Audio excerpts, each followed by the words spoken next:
Assalamualaikum warahmatullahi wabarakatuh.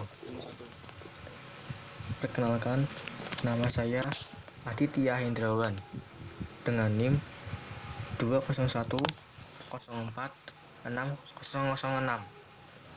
akan mempresentasikan tentang tugas teori sosial mengenai teori kebudayaan.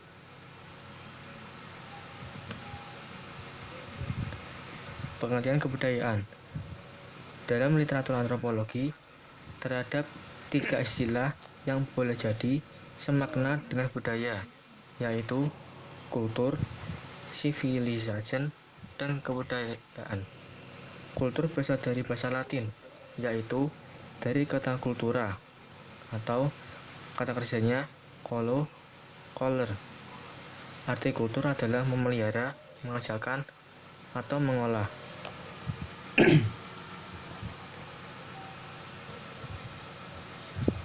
Kemudian, berikut beberapa pengertian kebudayaan menurut Ali Syahbana.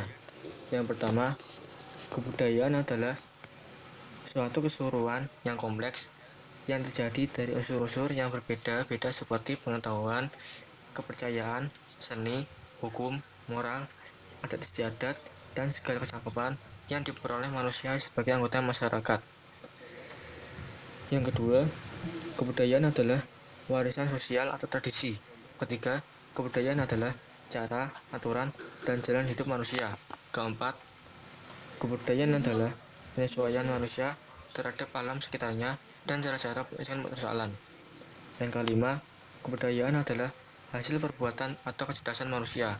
Keenam, kebudayaan adalah hasil pergaulan atau perkumpulan manusia. Kemudian, teori-teori kebudayaan. Menurut pandangan superorganis, inti pandangan superorganis, kebudayaan merupakan realitas super dan ada di atas dan di luar pendukung individualnya, dan kebudayaan punya hukum-hukum sendiri. Karena itu, mesti dijelaskan dengan hukum-hukum sendiri. Meskipun adalah benar bahwa faktor-faktor tertentu, teknologi, dan ekonomi. Menurut Durkheim, kebudayaan yang dipahami sebagai totalitas faktor-faktor sosial bersifat immanent dan transenden.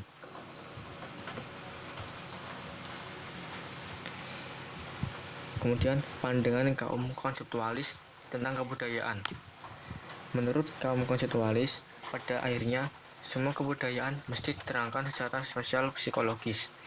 Dalam kata R. Linton, kebudayaan ada hanya dalam pikiran individu-individu yang membentuk suatu masyarakat. Kebudayaan mendapatkan semua kualitasnya dari kepribadian mereka dan interaksi dari kepribadian itu. Bukan kebudayaan yang menyebabkan proses budaya sejati, tetapi orang-orang dipengaruhi oleh apa yang dikerjakan orang-orang di masa lalu. Pandangan golongan realis tentang kebudayaan. Sejumlah kecil antropolog seperti David Whitney dan sejarawan Philip Bagby mempertahankan bahwa kebudayaan adalah sebuah konsep dan sebuah realitas. Bagby membantah bahwa kebudayaan adalah sebuah abstraksi dalam arti bahwa tidak kebudayaan itu sendiri dan tidak pula pola-pola yang membentuknya dapat diamati secara keseluruhan. Kemudian, implikasi teori kebudayaan terhadap pendidikan. Yang pertama, pandangan superorganis.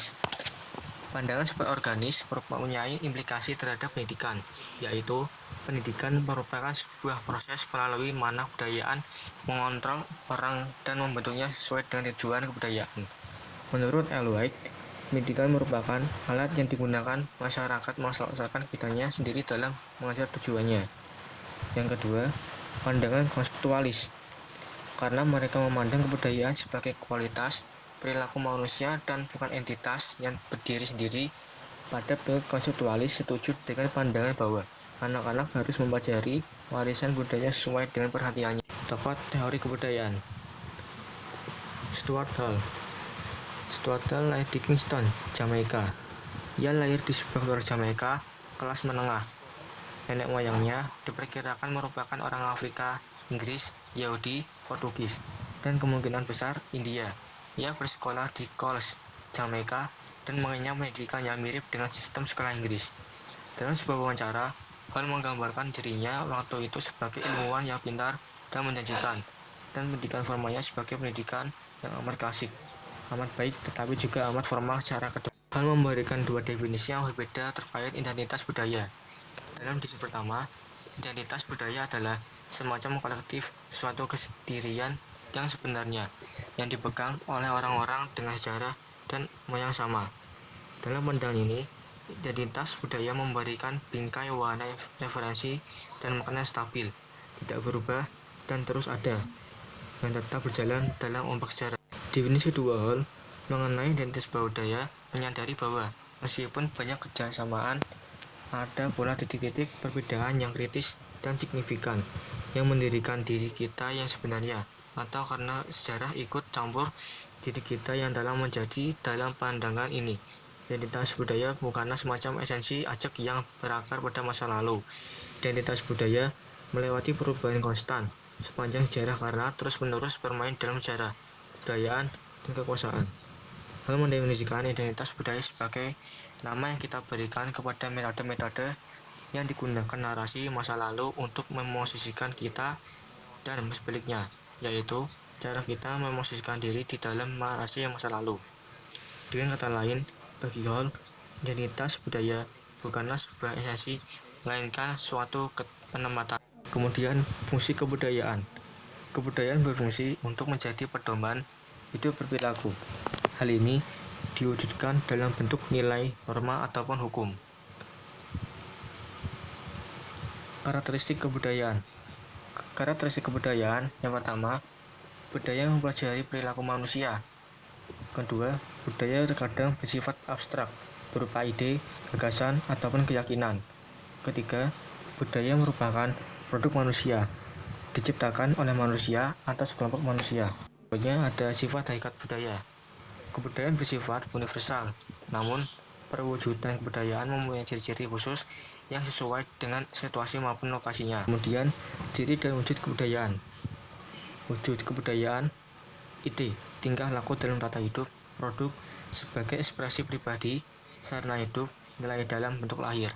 Ciri kebudayaan bersifat menyeluruh, berkembang dalam ruang atau bidang geografis tertentu, berpusat pada perwujudan nilai-nilai tertentu. Yang sifat kebudayaan pertama, beraneka ragam, diteruskan dan dihasilkan, dapat dijabarkan biologi, psikologi, sosiologi, manusia sebagai pembentuk kebudayaan.